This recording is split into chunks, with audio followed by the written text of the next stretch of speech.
so I don't forget that. Okay, check. So Megan, we'll get started with you. And while you start talking, remember it's 5 to 6 minutes for sharing, and then I'm going to recalculate our time and see where we are at on time. So we can make sure we hear from everybody and have time to get into everyone's stories. And I'm passing it over to you, Megan. Great. Do you all have the slide to look at, or would you prefer that I share it? I would prefer to stay faces, but I'm glad to put the slide up if that's not your jam. Any preference? Well, then I'll have it my way. All right. So the story here for me was around the school that I am doing customized support work at. It is called Forest Elementary. And this school was one that I started with around this time last year, and a bit more of a convoluted mission and kind of purpose there, where I would say being able to be partnered with them from the beginning of the year, definitely it's much more of a focus, effective. It just really feels like a different kind of year at the location. So Forest Elementary is a pretty large staff. It's a K-5, but there are anywhere between 5 to 7 teachers in each grade. So a PLC is like 12 people. Yeah. When all of their support staff are sitting around. So it's really interesting to have that much of a dynamic of thought and, even like artifacts around the table and things like that. It's really interesting to have such a large group. Juniata Park is a really big school too. It's interesting. Both of them this year are kind of like a blast of the past. Because I've been in some smaller schools for the last years. Anywhoozy doozy. The group last year, I spent a lot of time in their collective spaces, sort of in the moment, trying to engage with behaviors as they came up. And what I feel like I walked away from that reflection with was there were often missed reps between the leaders and their team and in their spaces. Things would happen in a space and it would sort of be sitting out there, and it would be like, is anybody going to address that? Is anybody going to pick that up? Like, is anybody going to come back? These things that were sort of just out there. And the best way to describe it is missed reps, right? And then even follow-up conversations where they could go back to one another and ask questions and kind of face things in a more of a clean way were harder to produce when and this is what wound up being my pivot, when my main way of engaging with them was as a team. So the main like partnership agreement mode that was identified was like their leadership spaces and their PLC spaces, which were always at least 3 to 4 people collaborating to make something happen.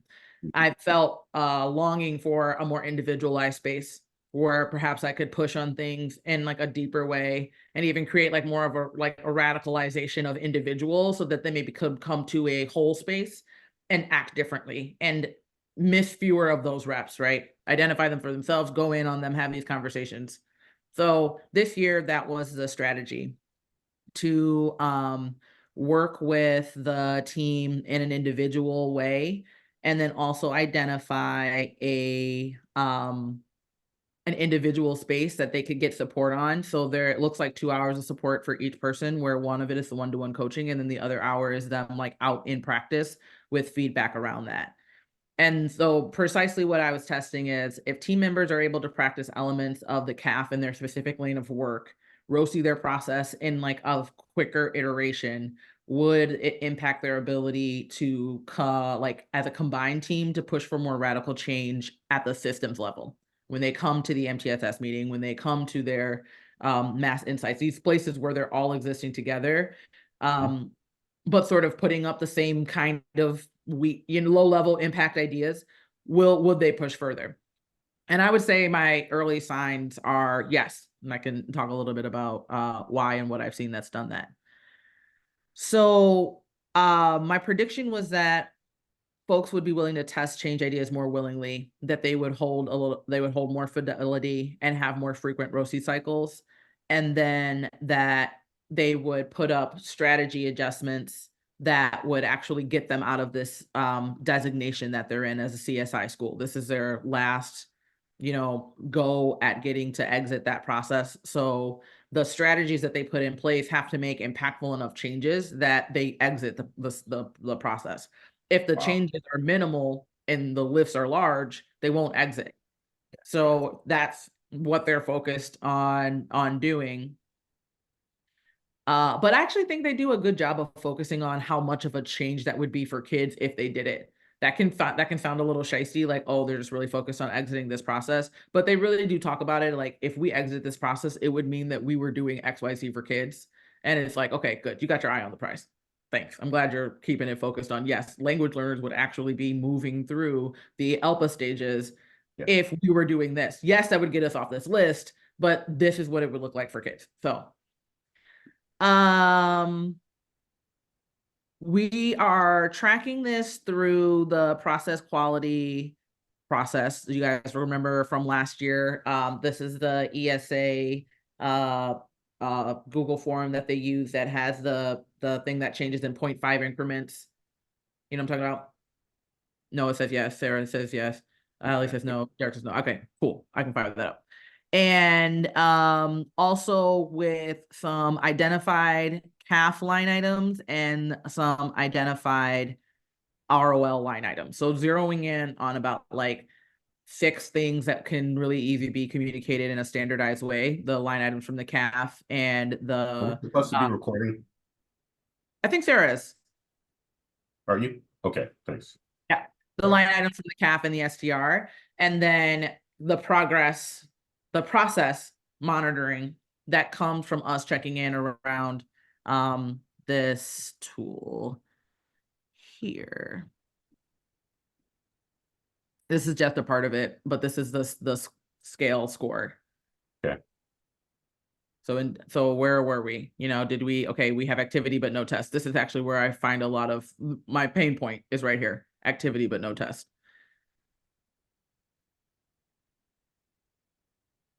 I can link that if you want to see it. Definitely not the queen of that though. That is Team ESA. I also put in the chat the post from our community where Uchenna shared about them using this. Oh wait, was that oh yeah, that was the post. And there's a little video of talking about it.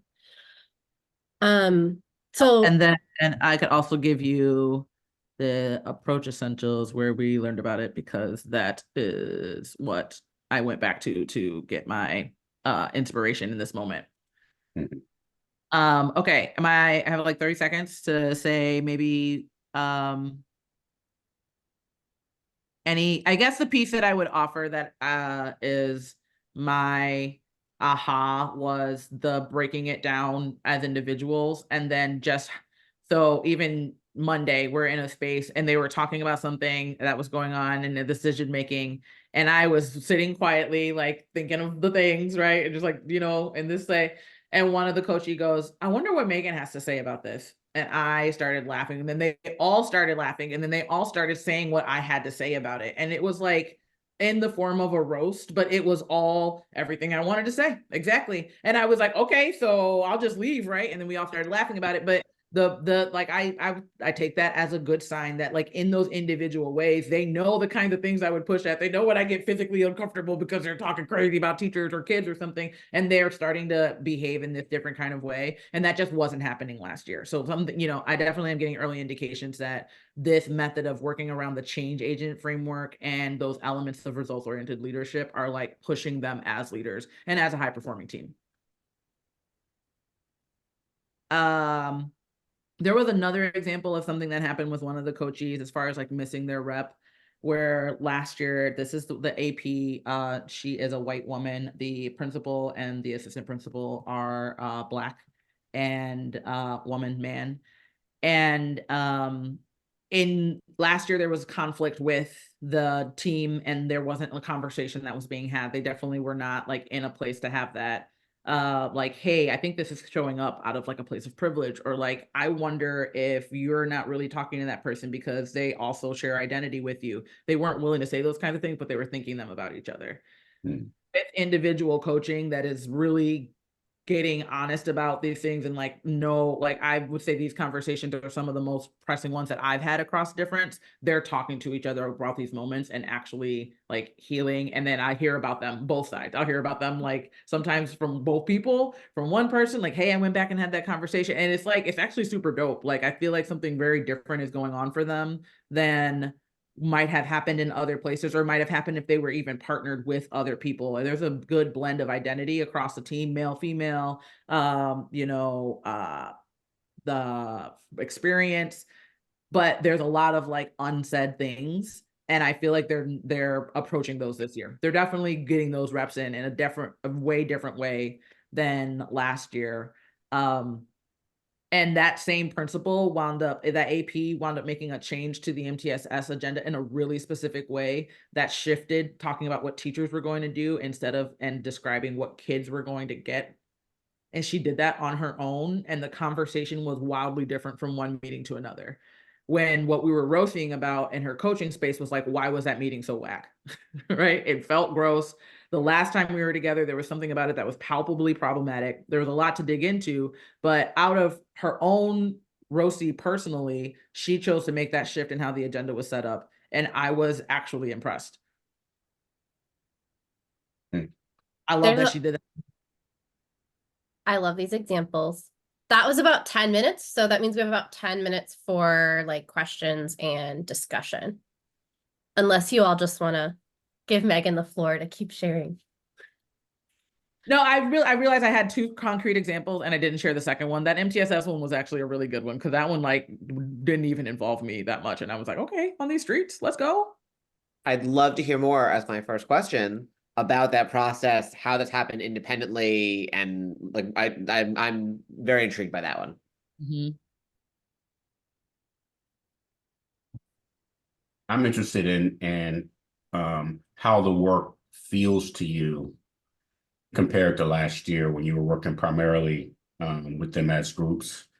Are you finding it you're more able to bring your tools, your expertise to bear in the one-on-ones? Is it more internally reinforcing for you because Absolutely. of stronger relationships, etc.? Yeah. Allie, Sarah, do you have a question? I'll take all these. They're helpful. I'm on board with the two questions that have been asked so far. Skin is giving Madonna, like not like the woman from the 80s, but like all the paintings. What? Your skin is giving Madonna, but like not the woman from the 80s, like the paintings. Like you're like Venus de Milo here. Like you're just glowing. Her Well, skin thank is you. always glowing. Yeah, you're giving Venus. Zoom has great filters. I figured it was going to be that. No. My question, okay, so I was multitasking with timing, looking at timing and other things, but I heard you saying they were focusing around not just like what's the outcome measure that's going to get us off the like improvement list, but also like what does this actually mean for our kids? And so I was curious to hear a little more about what are the outcome measures that they are, or the like shifts in like the indicators, the measurable shifts in like student engagement or teacher practice, like what are those measurable things that they're looking for or driving towards if they've like settled on something that's meaningful for them? Yeah. So I'm gonna go adaptive to technical.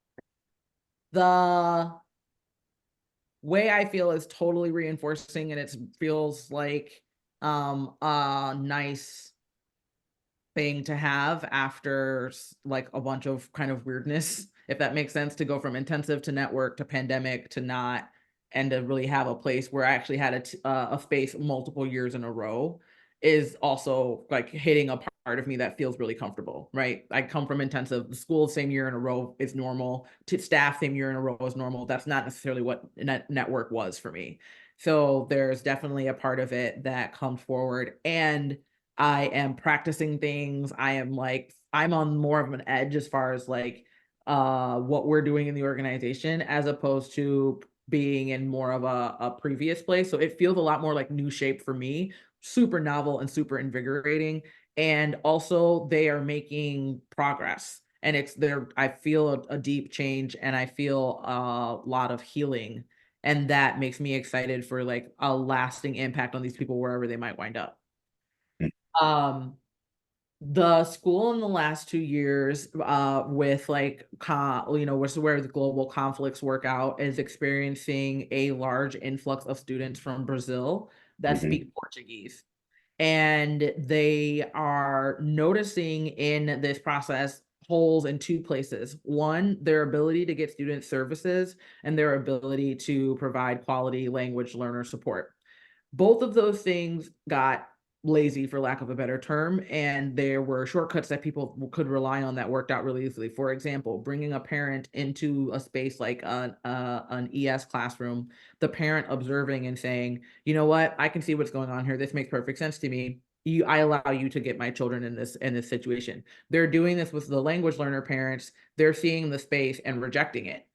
They're looking at it and like, I don't want that for my child. So the one tool you like, one of your most forward ways that you do this isn't working. And now you feel like you have nothing. Similarly with their language learners, this is not a good thing that they do, but one of the major things they do is just pair them up with another kid that speaks a language. There is no kid. They all got here right now and no one else speaks Portuguese. So you can't use that as a tool. And they're stunted. They're literally like, I don't know what to do. And they were frozen. So Sarah, to your point, like getting unfrozen was a big part of the work. Is like, okay, you need to emerge into this. So that's like the Sniffen framework, having this conversation of like, you can't necessarily spend all your time sensing. You have to do some novel approaches, breaking it up and making them say, okay, let's push ourselves.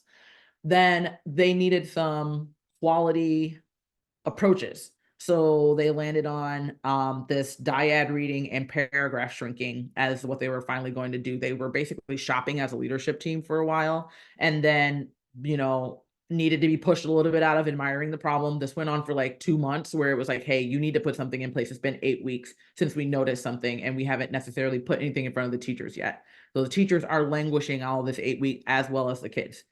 That really got a fire under them, and they were like, okay, what does it mean to actually bring this through from a professional learning perspective? And everybody was in this PLP in a really productive way and started to say, okay, so when could we expect changes for students? I think that was one of the things to Noah's question that started to like create a different perspective on things, as this question that I was asking, and then others started to ask of when can we expect a change for students? When would you say it's realistic to expect teachers to take this information in, put it at play, bring it back to PLC and learn something about it? When could we expect something to be different for students? And they would say things like, well, it looks like 6 weeks. And it's like, how do you feel about it being 6 more weeks? I don't like it. Okay, well, what else does that mean? That's not to say abandon this plan. There's clearly a merit in going through the systems and getting people the support that they need in a structured way. But is it okay for 6 weeks for kids to stay in this space? And oftentimes the answer was no. So then there was like a change idea that would also come out of like what's something then you can do from the grassroots. How do we impact this in a closer way?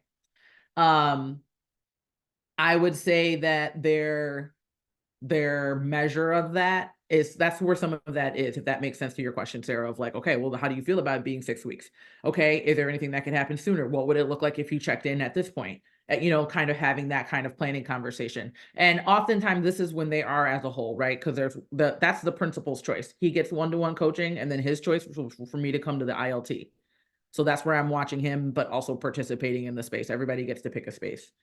So Noah, the first MTSS meeting, the AP did alone without consulting with anyone. And then when they were going through it, it felt very much so like it was her meeting, and everybody kind of had a problem with that. And from her perspective, she was feeling a little bit kind of bamboozled because she felt like she did it to help people out and not burden them with having to pull the data. That was her lens about why she felt she did it. Through our coaching, we sort of pointed out like how this was a pattern of behavior for her and how people have tried to interrupt and what it looks like when she denies that interruption and how she could like actually take the help, XYZ, whatever, right? So she goes and talks to the other AP. This is the AP that's black and white, right? 2 women. And she goes and has a conversation with her, and they have a really productive conversation about like how they have been working together and what the next time around would look like. So they stick to those commitments. I heard about it back from both of them. But I was like, cool, I'm glad you had the conversation. They stuck to those commitments. And then the next time that the meeting came through, there was the section of the agenda where you're talking about the next steps that you're going to take. Used to say like, okay, PLCs, teachers are gonna blah, blah, blah, blah, blah, blah, blah, blah, blah, blah, right? And they went through their learning systems and named the next steps that are gonna take place in the learning systems. She took that section and started with the student. And instead, if we do dyad reading, it sounds like what it sounds like. What would we expect to see with students at most immediately? So the kids are obviously going to be reading in pairs, and the intentional grouping would be there, and you'll see more of the language learners speaking out loud every day. So it started with that, and then it was like, okay, so then what might the teacher be doing? And so what might me do in PLC? So then what might we do at our next MTSS meeting? And it used to go the other way. So very, very concretely, she flipped the order of the way they planned that second half of the agenda. So we have about 2 minutes to close. So we like to use this time for Megan to like reflect back what you're thinking moving forward. And yeah, that'll be it. Can I actually suggest a different thing? Yeah, I'm like you got to talk a lot, so yeah. Since I answered some of those questions, I'd love to hear you all discuss anything you'd want to, and I will stay quiet. What does this make you think of? What do you get out of it? Allie got a good note in the chat. That's exciting. Yeah, I was just noticing a lot of parallels between how you approached this and like a little bit of a spoiler, like you'll hear a little bit about how this connects in my TOI as well. From Adrienne Marie Brown's Holding Change. I know she talked about fractals and emergent strategy, but specifically she talks about fractal facilitation and mediation. And like a lot of what I'm hearing you talk about reminds me of that.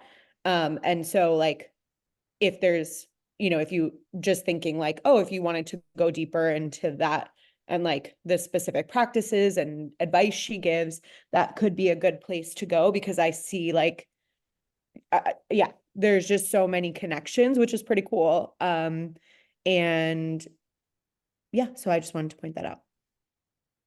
I'm excited to hear more about that. Well, I'll just reflect back for you, Megan. It's really neat to hear these parallel journeys in your story, like your personal journey. And thank you so much for like sharing that piece.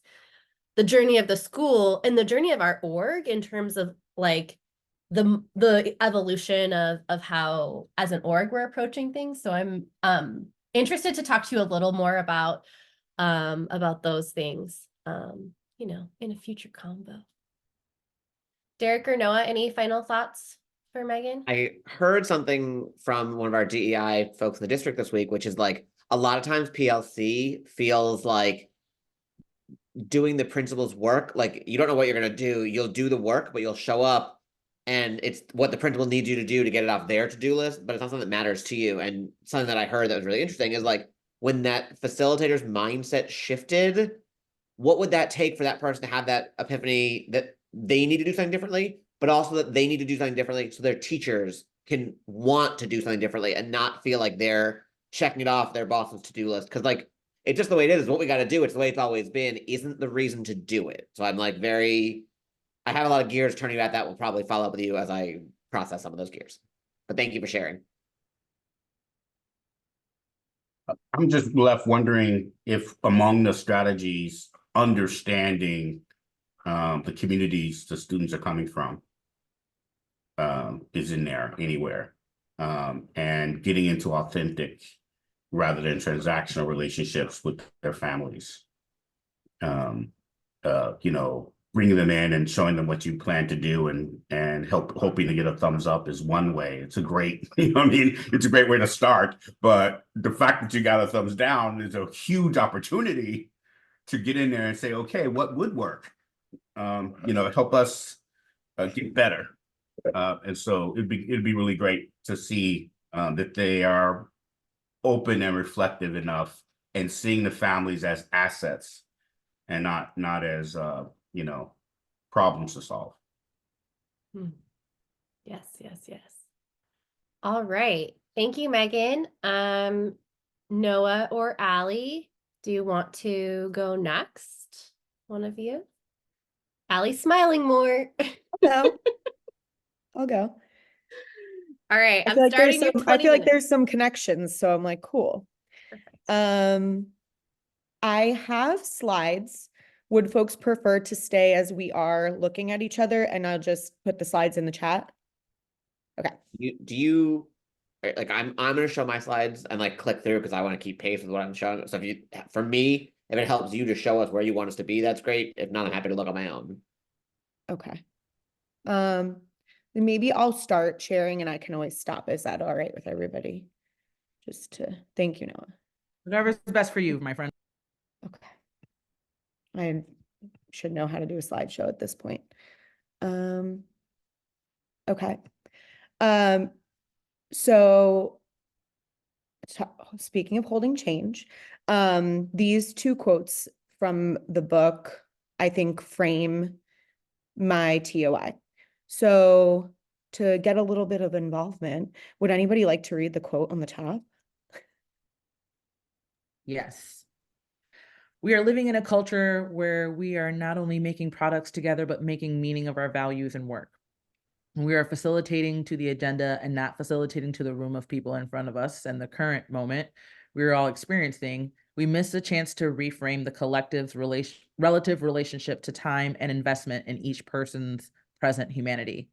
That doesn't mean that we don't keep the work moving forward. It does mean that how the work moves is shape-shifting in real time. Sage Crump in Holding Change. Thank you, Megan. And the next one? My facilitation is grounded in two things: my love and my compassion for people. Trust that the people in the room have the answers, and be mindful that my job is not to get in the way, but to facilitate the surfacing of those answers. And Gay Mohammed in Holding Change.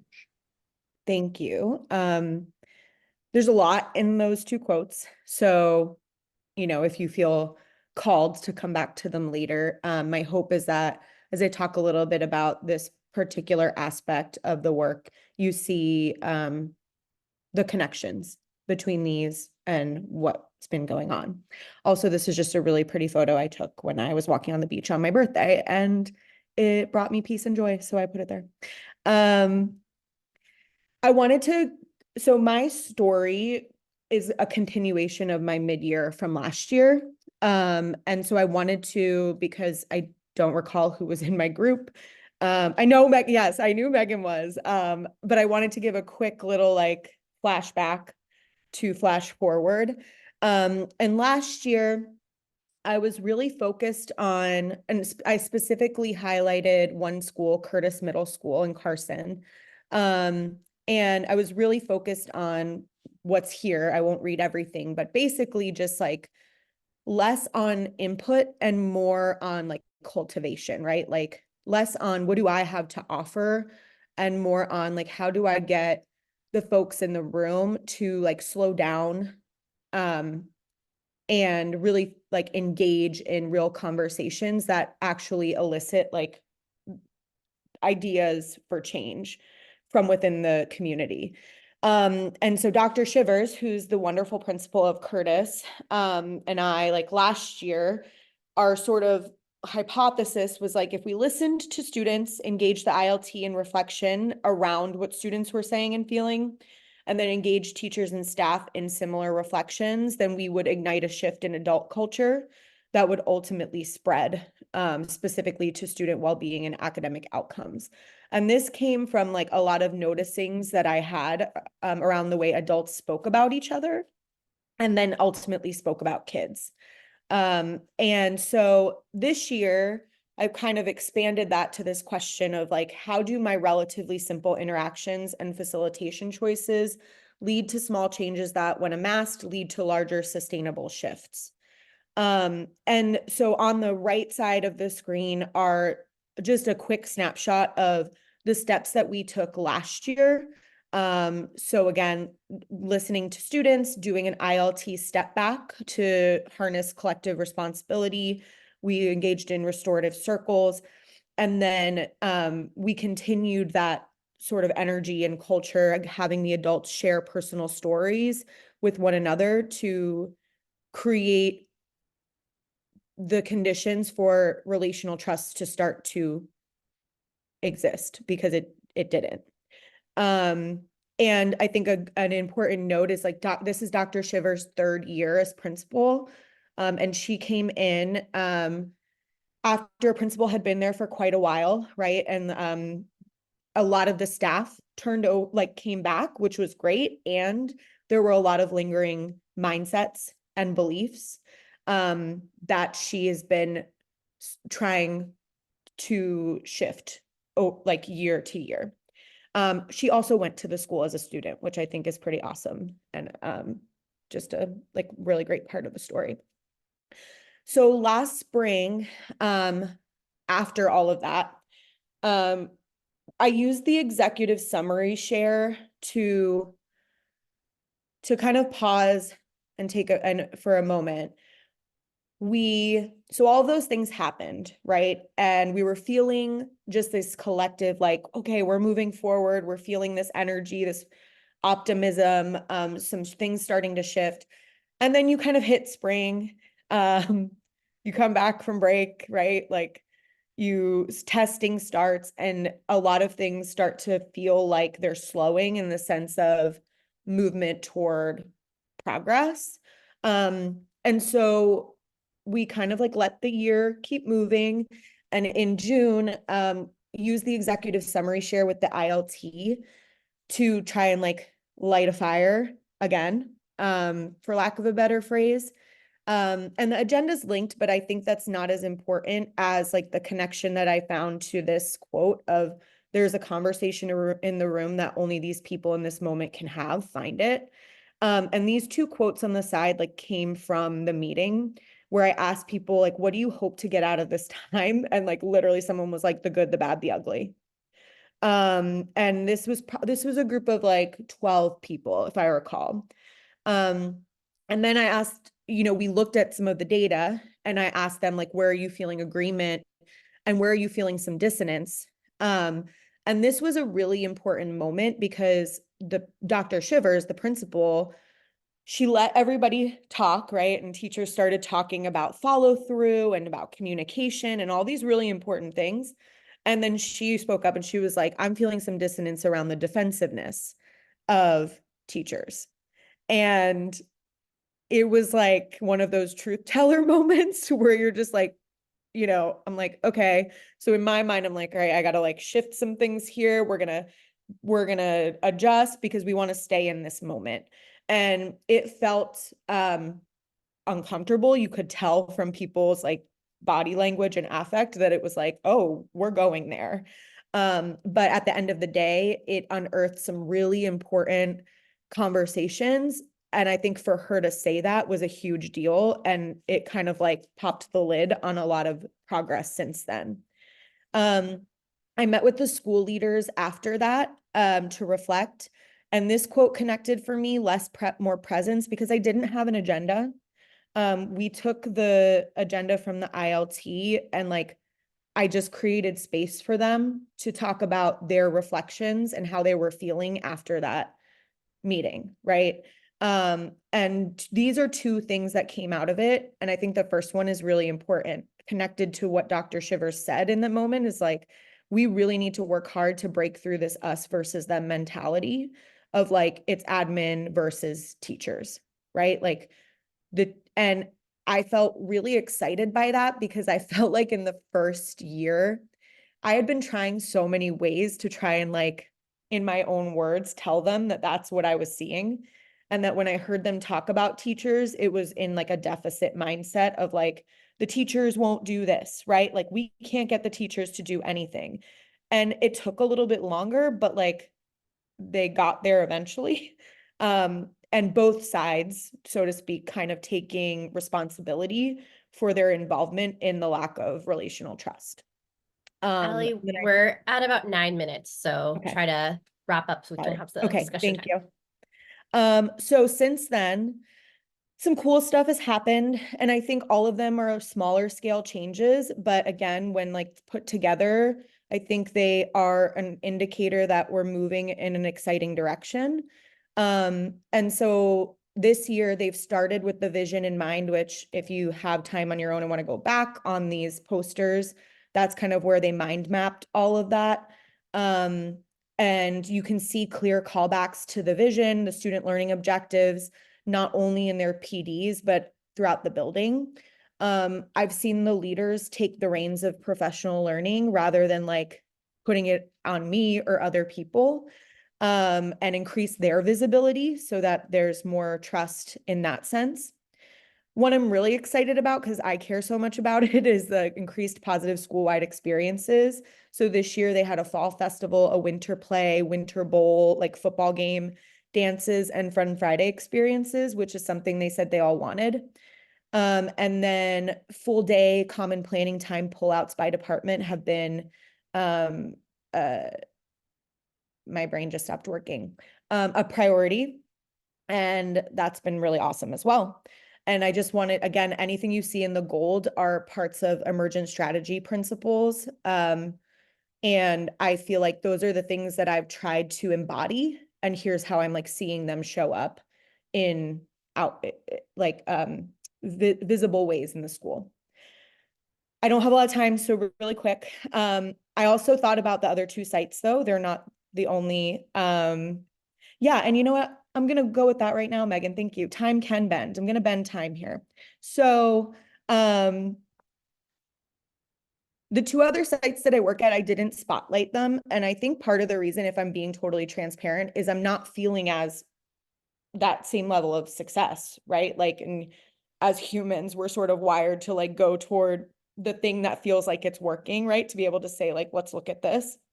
But I wanted to highlight three things that I am proud of at these sites. And the first one I think is kind of funny that like it seems negative, where someone told me like people were thrown off by a comment I made about relational trust. But what it actually was they had a WASC review and they submitted all the work that we had done as part of the STR for their WASC review. And the WASC folks were like, what is this thing about relational trust? And the leaders all apparently like went deer in headlights and were like, oh, we don't know what that's about. And I actually was like, cool, they're uncomfortable. Like, I'm actually glad that that happened because the WASC team saw it too. It wasn't just me, and they were able to like corroborate, like, this is not just a thing that Allie's saying. Someone at another site, like during a meeting being like, I think you just cognitively coached me, without like realizing it. And then the 6th grade math team at a site that we've really found challenging to shift their mindsets and behaviors, like telling me this week, no, we're like excited to do another PDSA cycle. All that to say, my mind and body are still often crowded by things like this. So anything in these like bursts are things that come up for me that I have to try and like push past.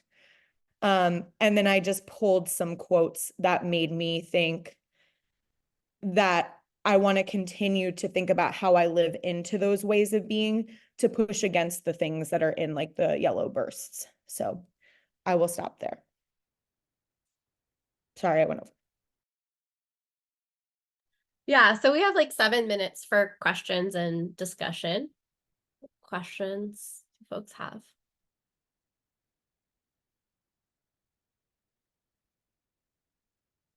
I really just like, I mean, I liked your presentation, but also liked you saying, I'm going to bend time here. I was like, love that. I really like how much you embrace discomfort.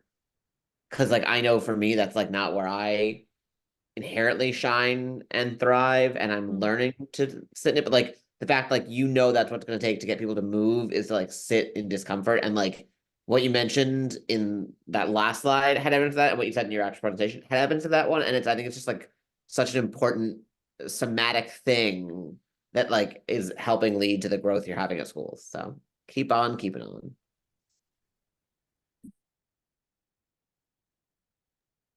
I'm reminded of the executive coaching handout where emotionality ran along the side, up and down it.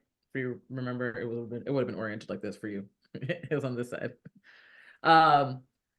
And when the leader was like, wait, I have dissonance around the statement, right? And like the path forward to her being able to do that, and like sometimes it's language, right? Like she could say the phrase dissonance and like bring that out in front of the group and have a chance to do that, and then just like thinking about what the opposite of that is, a place and time where like no one's having those kinds of conversations, people don't know how to bring those sort of things forward, they stew on them, they live inside their bodies, right? They take that home and do something harmful, like, well, then everybody needs, right? And then the next day they come out with some new policy and everybody's mad about that too, right? Like just harmful cycles that happen as we hurt each other. And then there's no outlet for that hurt. You don't even feel like you can say it to people because how? And like, is this just me? Am I just salty? And, I feel like to Noah's point about the discomfort, and I think the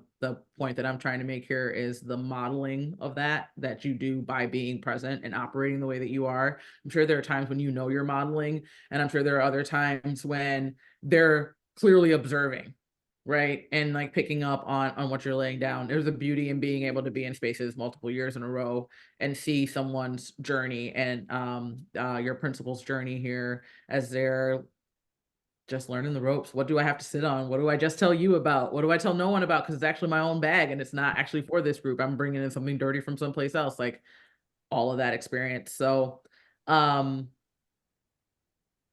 wonder about the awareness they have of what they're doing, and if more of that awareness would make this like transferable across spaces that you're not in, or like when they're not at school, so that even from a even more clean place, they're not bringing in things to their school and in their ILT space to work with each other that don't belong to that group either.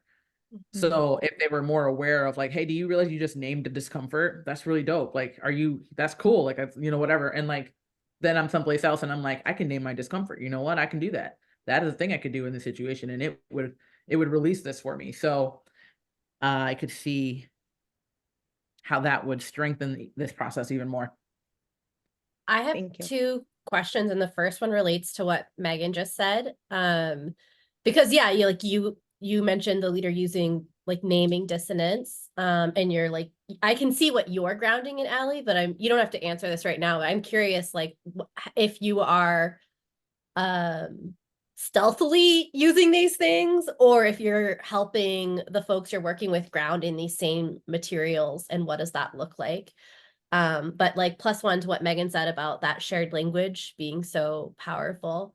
And then my other question, like looking at slide 4, I love small is good, small is all, the large is a reflection of the small.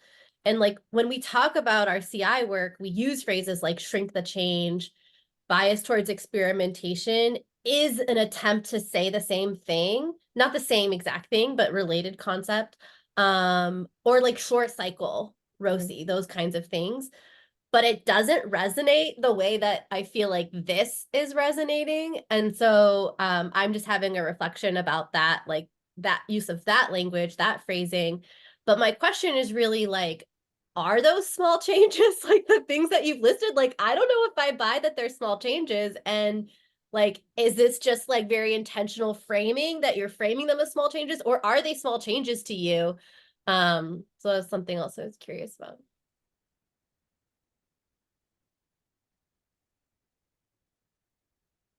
I found the inclusion of the STR data into their WACs curious, largely because I recognize the value it would have if they were demonstrating the transparentness of their capacity building and of their learning edge. But then to not have an answer to the question about, relational trust, it then said that they were really thinking of that as more of an exercise or a compliancy kind of piece. But it also suggested that in the debrief of the STR feedback, double click on the relational trust element might have been something that wasn't clear was necessary or needed in the original discussion, but it's certainly something to circle back on, in the conversations now, because everything you talked about is about creating a context through which these folks can actually, build enough relational trust to be effective and transparent and vulnerable and, challenging and all those things. And so it's a foundational change, and they may have other words for it. You know what I mean?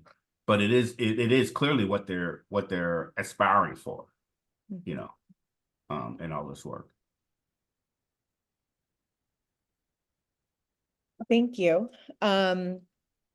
I'll start there. Yeah, I was like really encouraged. I mean, I didn't ask them to include it. I had nothing to do with their WASC review. And one of the assistant principals was like, hey, like, what do you think about this? Like, and I was like, go for it. Like, just, do it. And to your point, we talked about how that demonstrates, like, we've gotten this feedback and here are the ways that we're already trying to work toward it.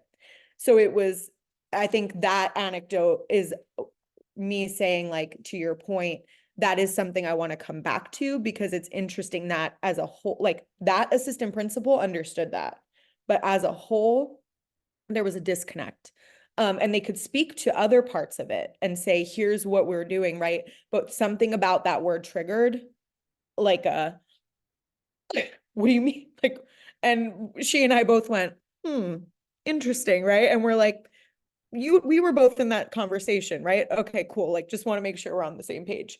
So yes, it's something that I now know I want to come back to, and double click on that, to use your term. I appreciate the questions around the awareness, like, and are you stealthily using these things versus helping people ground?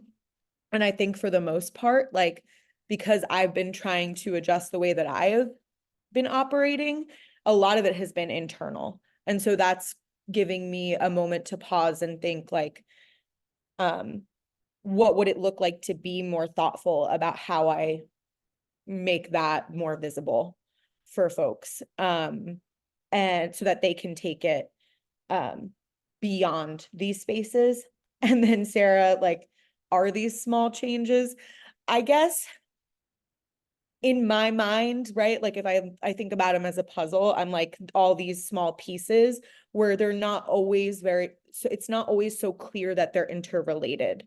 So maybe the quote, I don't know. I'm thinking about it. I don't have an answer, but, like, in my mind, I see them as all these small pieces rather than, like, we're, changing this one big system at a time. Like, we're actually finding all of these different ways and then bringing them together to, like, shift things forward. So I think from my perspective, that's where I was going, if that makes sense. Cool. That I appreciate that. Thanks, Allie. We will Yeah. move on. Oh, no, something else? I just said thank you. We'll pass it over to Noah, and we got a message that we have an additional 5 minutes. So Megan had about 24 minutes and Allie had about 23 minutes, and now Noah has about 24 minutes. Well, I'm going to spend the first minute giving us all a bio break, because I think that's important for us to do, because we've been sitting for a while. So can we take 90 seconds? Perfect. All right. Beautiful.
Hey, PC.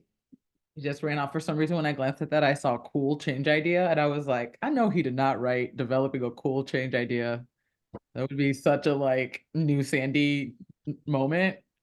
I was Develop like, a cool change idea. Cut it out. Yeah, that'd be real me. But no, taking you back to Nevenger, your favorite place to be. that should be their slogan. You said that Uh, real natural. Your favorite place to be? they just rebranded. They got this new logo. I don't especially like, but it's like a Comic Sans uppercase N with a wing on it because they're like soaring or elevating or something. And I was like, it's cheesy. It looks it's not my fave, but it's not this bad. So I grabbed their old logo because I felt like it.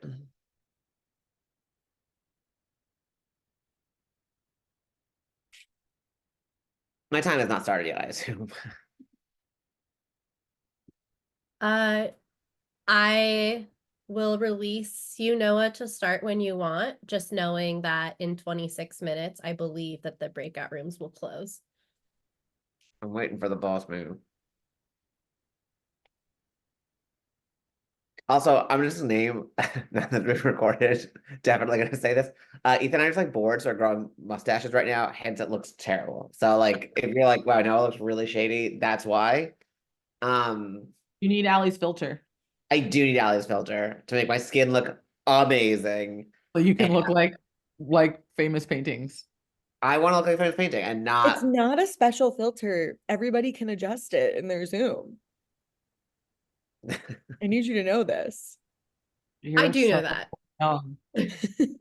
You're so young right now. I just admire you so much for even saying that. That's such a way a young person would exist through the that But just it's better living through science. Like, yeah, I admire you so much. it's been a thing since like 2020. Yeah, the whole time. People put lipstick on, all kinds of stuff. But the reason I don't use it is because then I'm gonna look in the mirror and be like, "Whoa," and I don't want to have that dissonance. For sure. Dissonance. I'm deceased. All right, Noah, take us away. Yeah, Okay. back to you, Noah.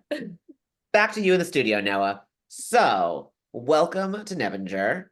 I'm going to tell you about a wonderful place to be. I'm going to give you some context first. I'm also going to give you more data than you're going to know what to do with. The slides are in the thing if you want it.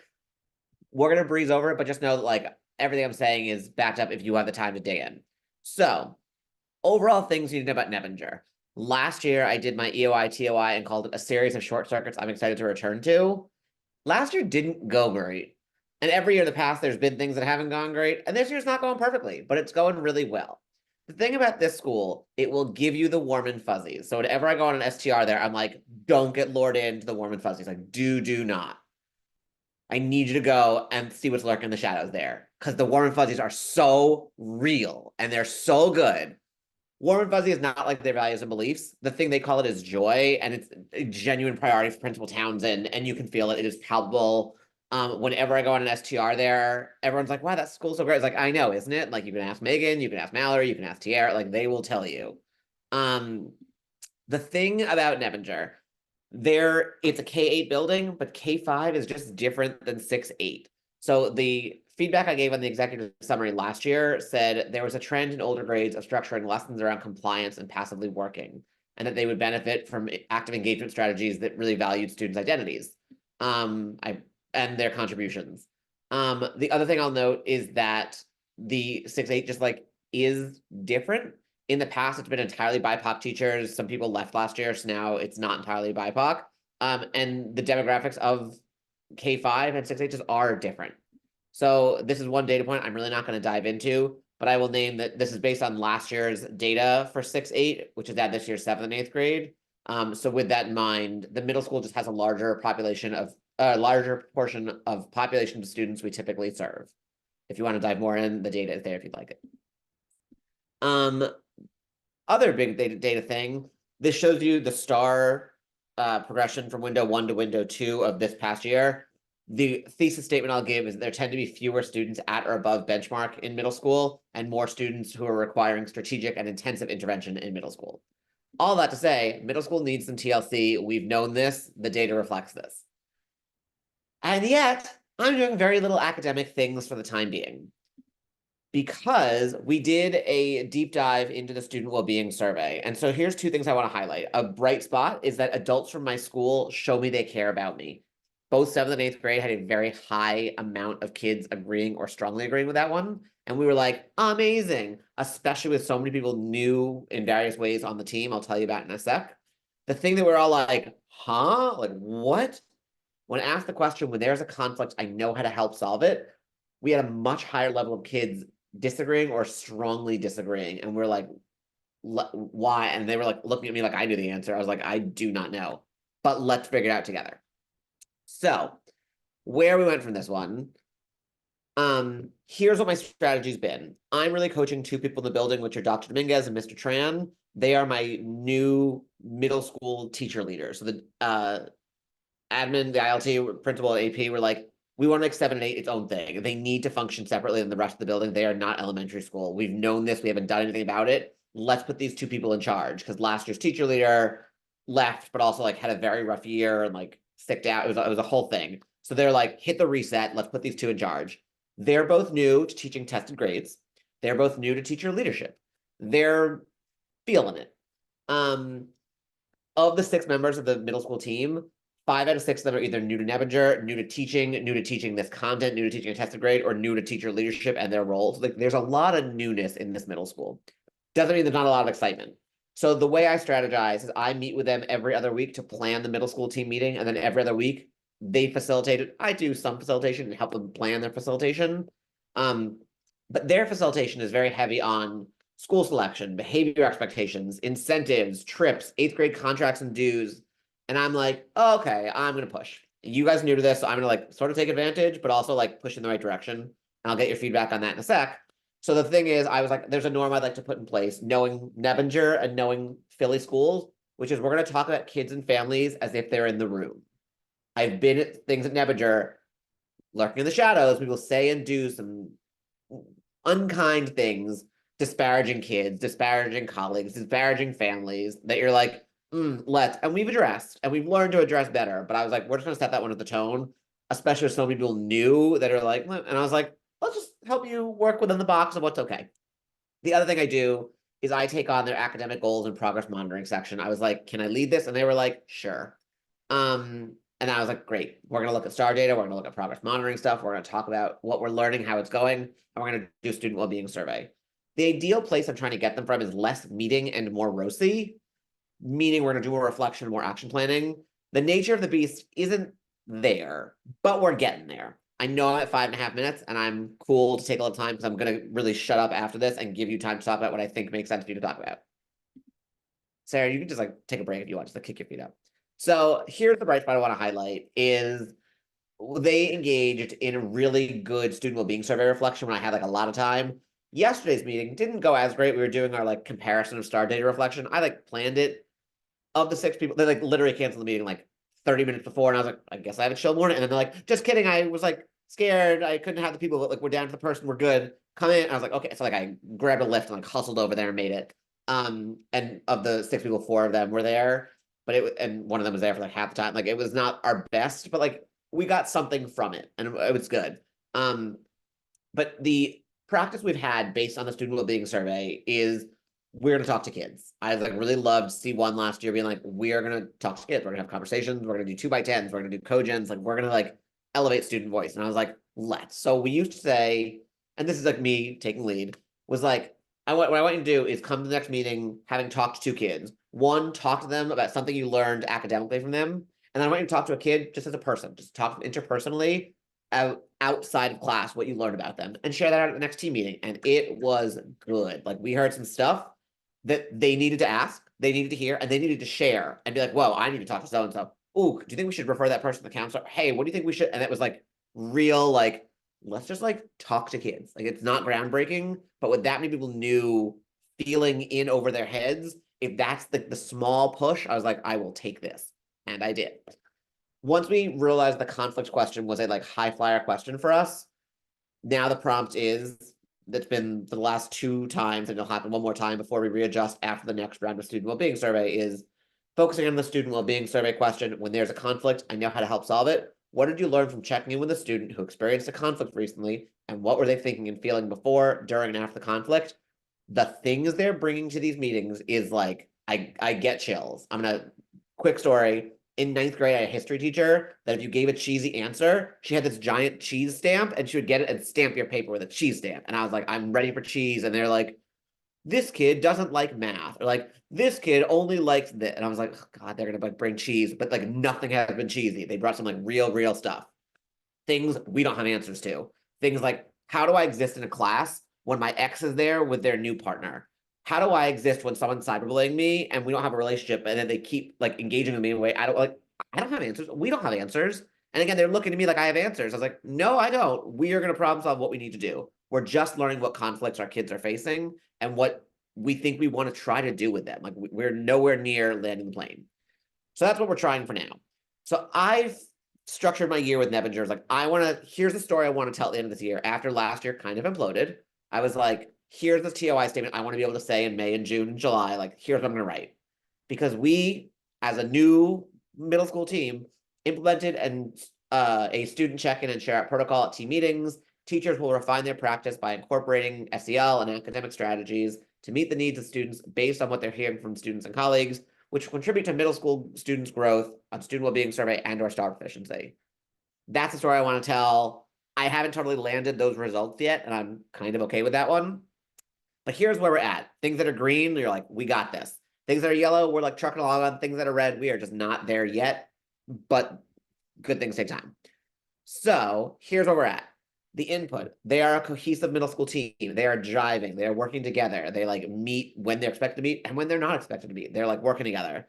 This protocol, I believe if I was like, sorry guys, Thursday mornings are like the hottest ticket item of my time. And I was like, I will be at Nebinger, but I'm gonna be at mid-year and I'm gonna be at a convening. I'm gonna be at a different school every other Thursday. I was like, okay.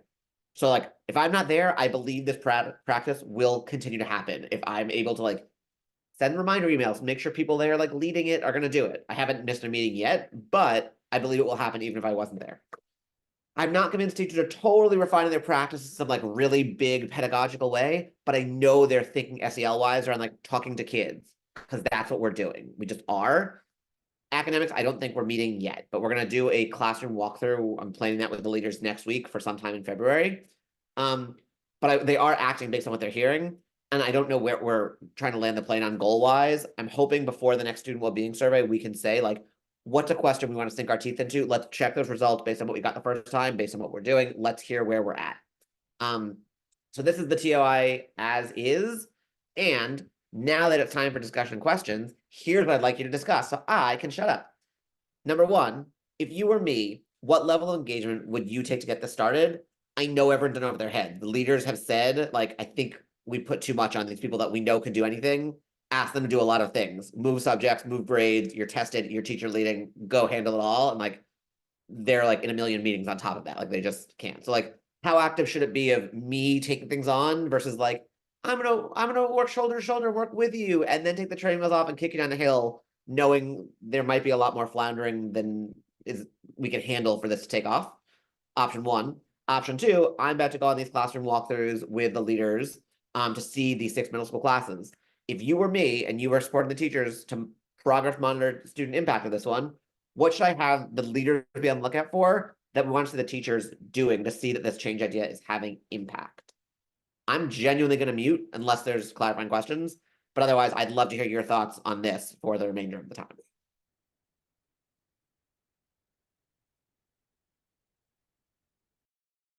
No, I might have missed you saying, do the 2 middle school leads teach as well or partially released fully?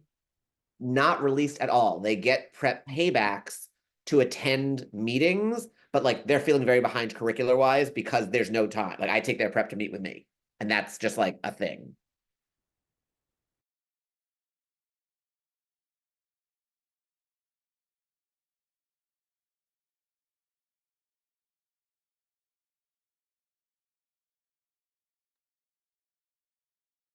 So I'm called to the second lens for discussion. And my gut reaction is to flip it and ask the leaders, like, what would you, or I mean, in an ideal world, the middle school teachers, like what indicators would we want to see in the classrooms?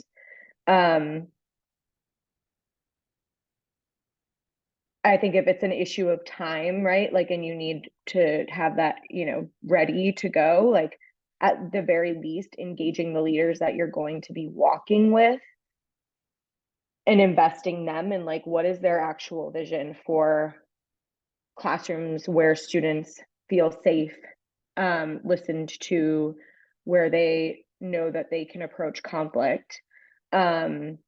And I think that it would go a long way to similarly engage the teachers in that conversation if they haven't already. If they have, and there's like notes from that, being able to just pull some, language from there to like create those indicators. That's my thought about the second one.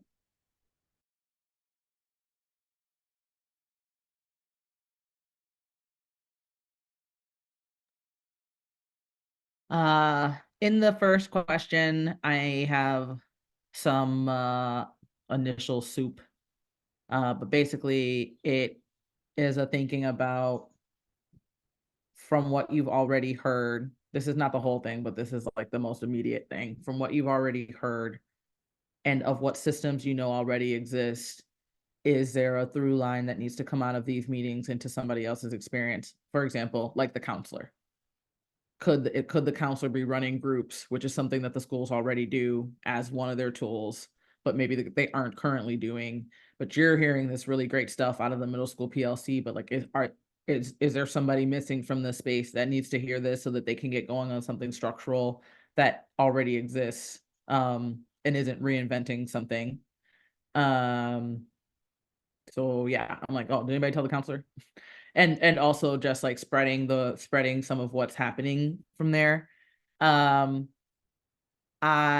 also feel like this doesn't answer the question about what to do with them, but there's something coming up about like, is there anyone else this behavior could spread to while they're feeling excited about it? Like, could second grade be doing this or something, right? So where do you fit in as like a pollinator to possibly spread this idea someplace else while there's excited voices about it? Right now, one of those teachers could easily talk to one of these other teachers and get a full stamp of approval. So maybe there's a good reason to spread the practice. I think if I were you, the level of engagement would be something that keeps it going, but also leaves an artifact, leaves a legacy. It's starting to build the back end of like how we remember to do this later. For example, if it collecting all of what we're hearing students say and then like leading a 5Y space with the teachers, and that's something that they could like come back to in the future. That's something that you could partner with your DEI person to have be part of like student well-being cycle review. So there's like a way to leave a trail, but then also like a way to help them immediately move on what they're hearing in an emergent way, because we don't have an answer to that. But if we think about what all we're hearing together, we might see patterns. We might see solutions. So that feels like something I would do in this case, is like, I've heard all these kinds of statements. Here's at least 6 of them that were verbatim. What does this make us think about our 7th and 8th graders? Why? You know what I mean? Or fishbone or something that gets us to some kind of like, is there anything worth testing?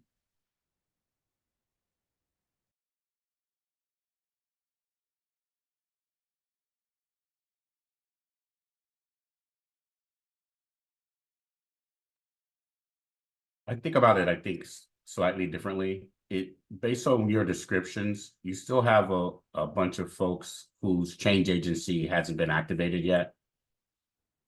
And so I would be looking at your engagement as whether it's helping those folks get to a place where they're willing to proactively change in order to produce better outcomes for kids.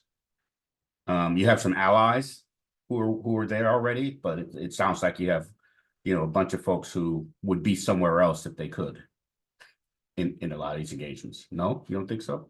But that's good to know. I just take that from the example of the meeting that should have 8 people that had 4, and one who was there only half the time.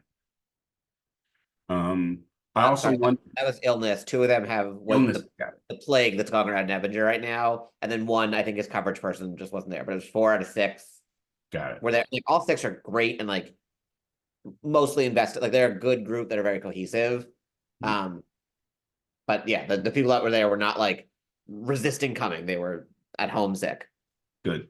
The other thought is that came to mind is you're framing around the joy and the culture of the place being a place where people enjoy to be there and are happy as people.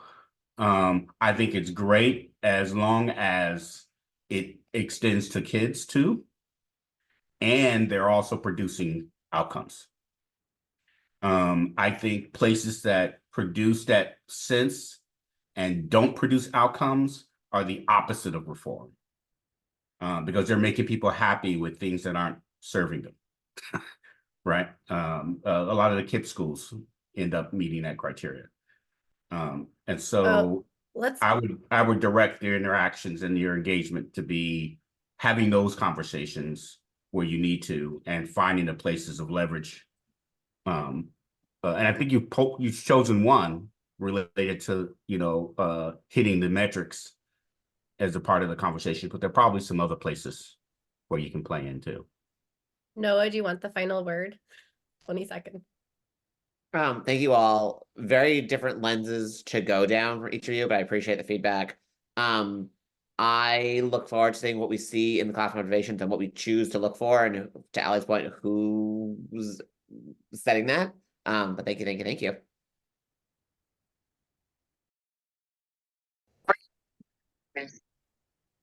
Uchenna, I'm sorry. We thought Anna did something to harm you, and we all got on Anna.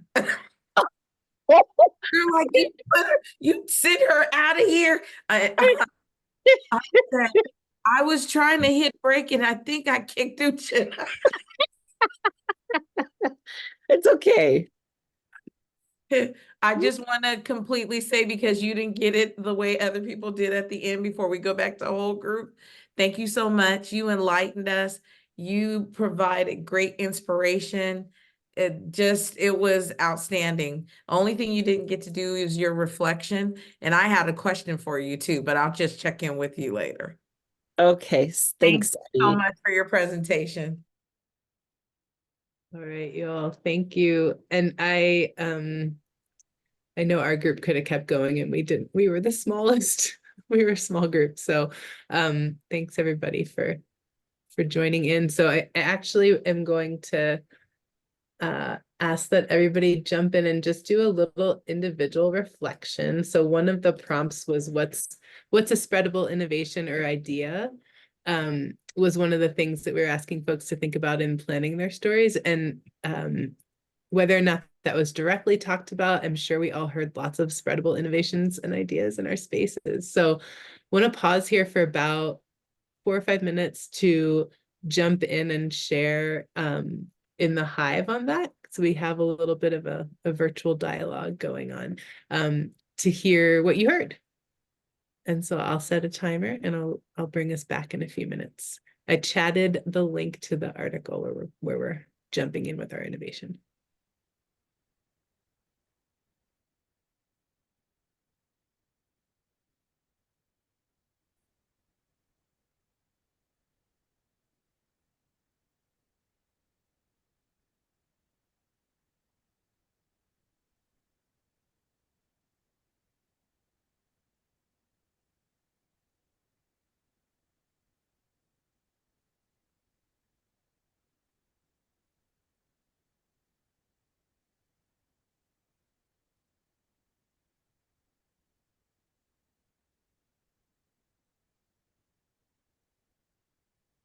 And don't forget to tag the person who is the innovator in your comment.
If you've already added your comment, take a minute to read through what's coming up. We'll take another minute or so. Make sure people have a chance to post.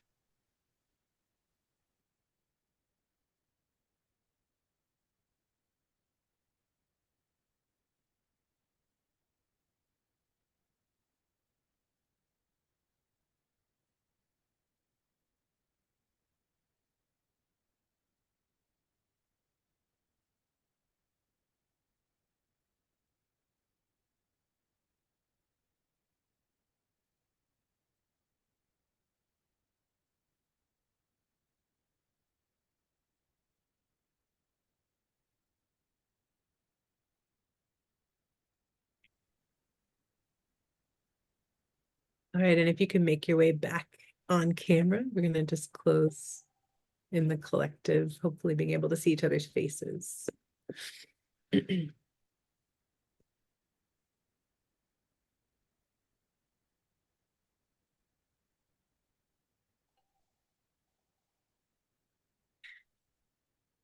think I need to close my window because my post is just so popular. It's dinging.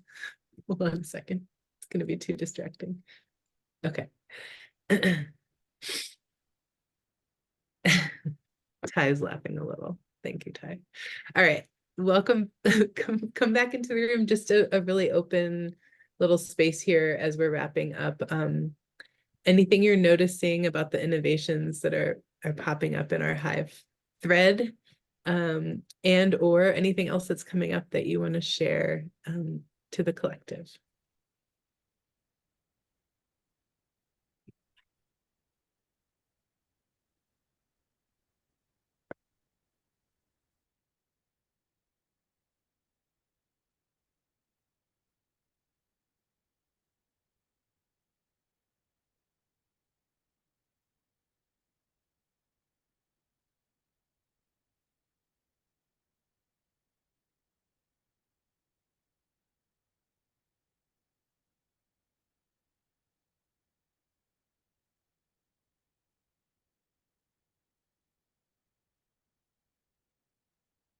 Feel free to come off of mute. Thanks for sharing that, Derek.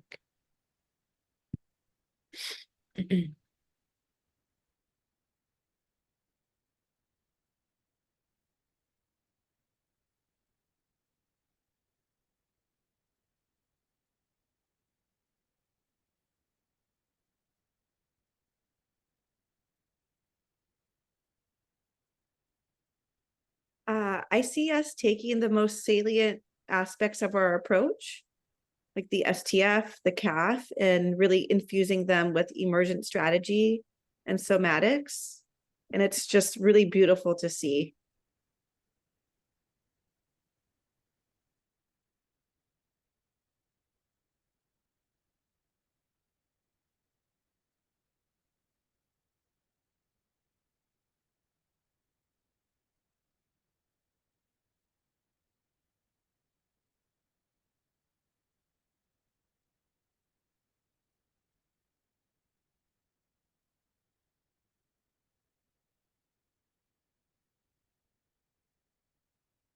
I think one of the things that I saw from the awesome group that I was in with Anna, Emily, and Uchenna was that once you get the adults connected and they have intrinsic value for what's happening, connected with the shift in their mindset, and the students they are reminded about not being afraid of student responses, comments, how things thrive and things shift.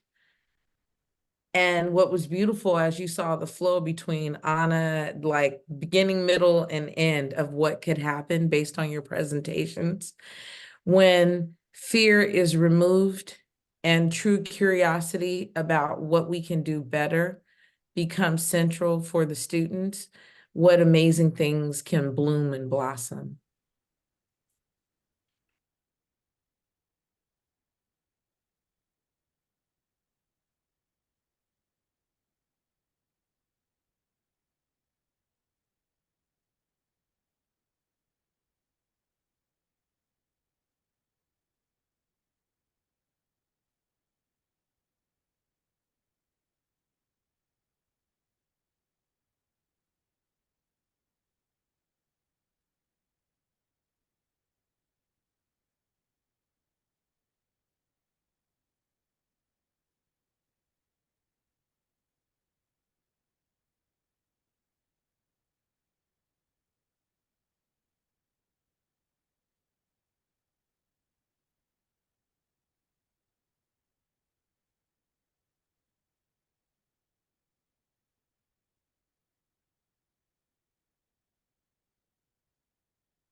Is there anything else that someone wants to throw in and share, uplift?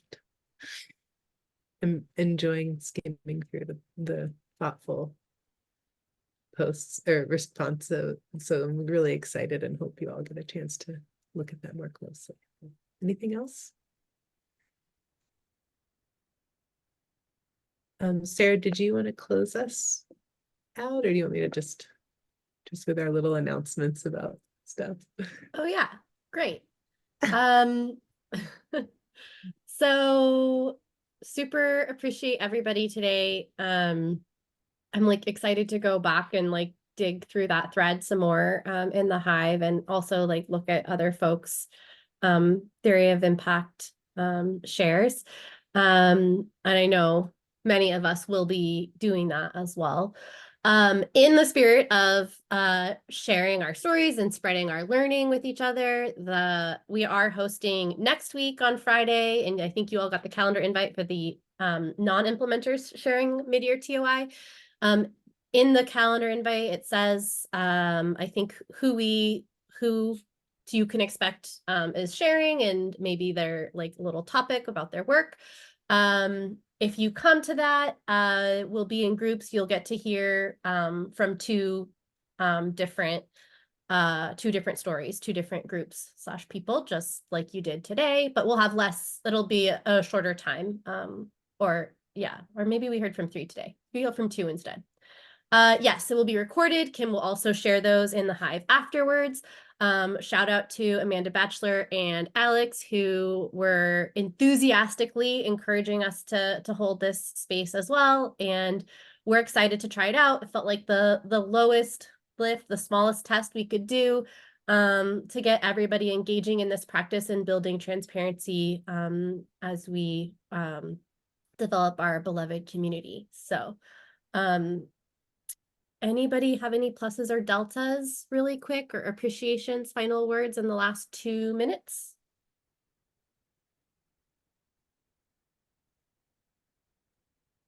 Just in appreciation for Amanda Faulkner and Paula, who had conflicts, couldn't be here, for trying on a new modality. So show them some love, please. Their TOIs are live in the Hive.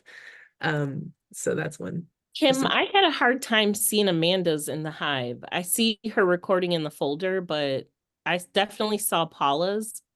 But I just wanted to share that I had a hard time finding Amanda's in the Hive. Okay. I'll double check it's you know, up there, uploaded right.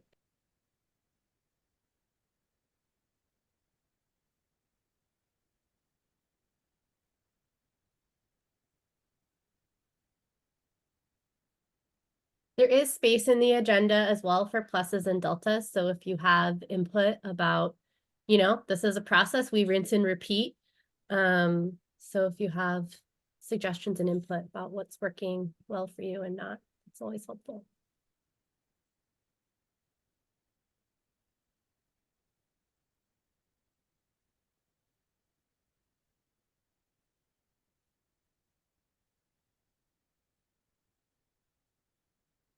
I have a general appreciation. It is not easy to tell complex stories in that amount of time. So an appreciation to everybody for the effort. I know I felt it as well. How do you share enough targeted and also know that you're getting so much from colleagues? So both an appreciation to everyone in my group for what was shared, as well as just the effort to storytell in this way. Not easy. I need to practice. To that note of Jay talking about how hard it is to share in that amount of time, I want to give a special shout out to Paula, who engaged in doing her presentation in the Ignite format. I don't know if you guys remember, but the Gates Foundation asked us to do an Ignite presentation last year in June at the New York City COP convening. I did that. I brought the Ignite back to the team, and Paula took up the mantle to try it as well, and she loved it. So I would just want to put that out there to, like, hers is extra special to me because it's like in the Ignite format, and I think that's something interesting that we should explore. Yeah, it's a really awesome muscle to build, to be able to tell our stories in that way and include still like depth and nuance. I think it's worthwhile practicing that. Oh, nice. Kay is doing that at Carnegie too. Okay, we are past time. Thank you, everybody. Happy Friday. Stay warm, stay safe, have a good weekend. And per usual, Kim and I will probably stay on if there's anything anybody else wants to add or share. I don't know who's recording, but make sure. Is it me? Because I have the option to stop. So I'm going to stop.